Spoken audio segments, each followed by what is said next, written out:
Assalamualaikum warahmatullahi wabarakatuh. Selamat pagi, siang, sore, ataupun malam bagi para penonton. Di sini saya akan membuat video presentasi ya, PPT mengenai materi perilaku warga negara yang menjunjung tinggi norma filsafat Pancasila pemahaman sebagai upaya meredam pemahaman intoleran. Di sini saya juga menyajikan suatu video yang dimana untuk memenuhi ujian akhir semester pada mata kuliah pendidikan Pancasila. Sebelumnya, perkenalkan nama saya Septiana Dwi Kusuma dari Prodi Sistem Informasi SI 204 Universitas Siber Asia. Dan terima kasih juga kepada Ibu Haji Trayanti Wisalina, AMD SS MSI, selaku dosen pengajar pada mata kuliah Pendidikan Pancasila. Baik, selanjutnya untuk tema yang saya berikan, ini perilaku warga negara yang menjunjung tinggi norma filsafat Pancasila pemahaman sebagai upaya meredam pemahaman intoleran. Oke, sebelum itu kita ke latar belakang. Apa sih latar belakangnya? Pancasila sebagai dasar negara Indonesia tidak hanya merupakan kumpulan nilai-nilai dasar yang membentuk identitas nasional, tapi juga berfungsi sebagai sistem filsafat yang memandu perilaku warga negara dalam kehidupan sehari-hari. Sebagai sebuah sistem filsafat, Pancasila memberikan landasan moral dan etika yang kuat bagi masyarakat Indonesia. Dan di era modern ini juga Indonesia menghadapi tantangan serius berupa meningkatnya sikap intoleransi. Dalam menghadapi tantangan intoleransi, Pancasila berperan sebagai penuntun bagi perilaku warga negara. Oke, adapun juga rumusan masalah yang saya berikan, apa saja sih bentuk perilaku intoleran yang sering muncul di masyarakat Indonesia dan bagaimana dampaknya terhadap keharmonisan sosial. Baik, yang pertama mengenai bentuk perilaku intoleran dan dampaknya terhadap keharmonisan sosial. Perilaku intoleran di masyarakat Indonesia merupakan masalah yang kompleks dan sering muncul dalam berbagai bentuk yang mencakup diskriminasi terhadap kelompok minoritas, kekerasan antar agama, serta pengucilan sosial terhadap individu atau kelompok tertentu. Dampaknya juga terhadap keharmonisan sosial sangat signifikan, mengakibatkan perpecahan dan konflik di tengah masyarakat yang seharusnya hidup dalam damai dan toleransi.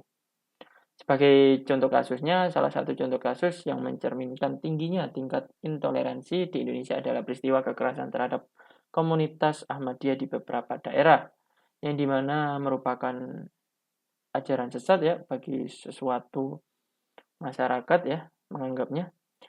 Ahmadiyah merupakan kelompok minoritas Muslim yang sering menjadi sasaran intoleransi dari kelompok mayoritas.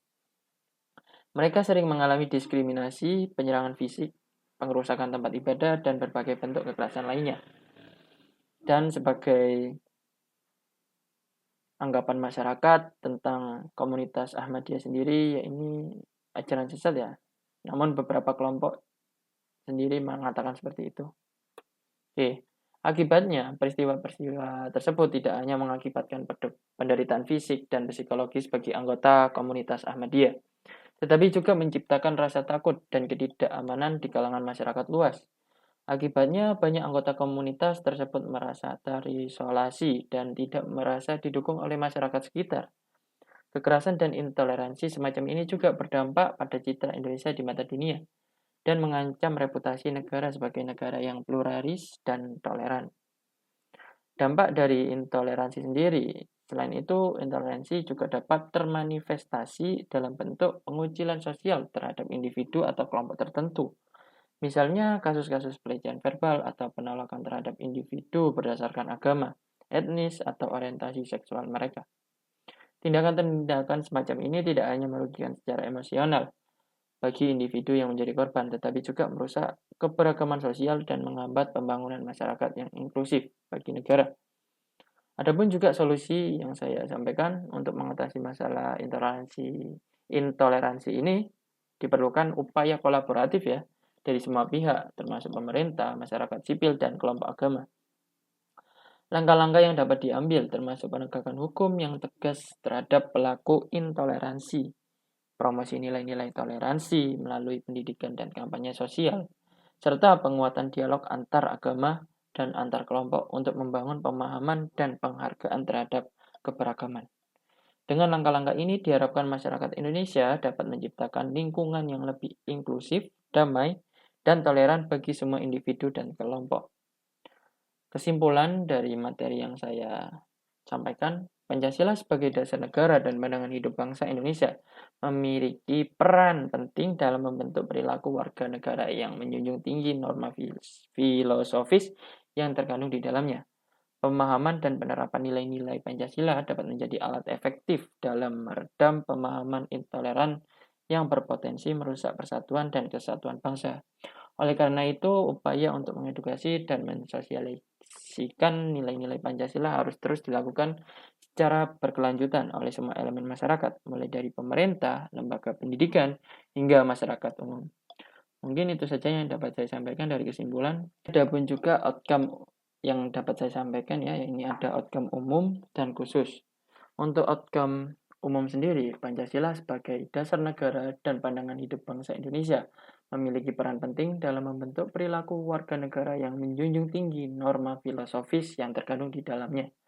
Pemahaman dan penerapan nilai-nilai Pancasila dapat menjadi alat efektif dalam meredam pemahaman intoleran yang berpotensi merusak persatuan dan kesatuan bangsa. Upaya untuk mengedukasi dan mensosialisasikan nilai-nilai Pancasila harus terus dilakukan secara berkelanjutan oleh semua elemen masyarakat, mulai dari pemerintah, lembaga pendidikan, hingga masyarakat umum. Dan ada pun juga outcome khusus yang dapat saya sampaikan. Hasil yang diharapkan adalah peningkatan kesadaran kolektif masyarakat, pengurangan perilaku intoleran, peningkatan kualitas pendidikan, dan peran aktif pemerintah serta lembaga terkait.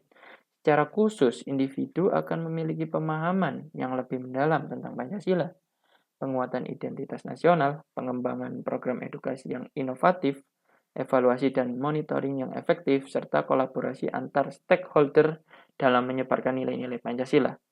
Dengan langkah-langkah ini, perilaku warga Indonesia akan lebih menjunjung tinggi norma filosofis Pancasila dan membantu memperkuat persatuan serta kesatuan bangsa. Mungkin itu saja yang dapat saya sampaikan. Apabila ada salah kata, mohon dimaafkan. Wassalamualaikum warahmatullahi wabarakatuh dan terima kasih.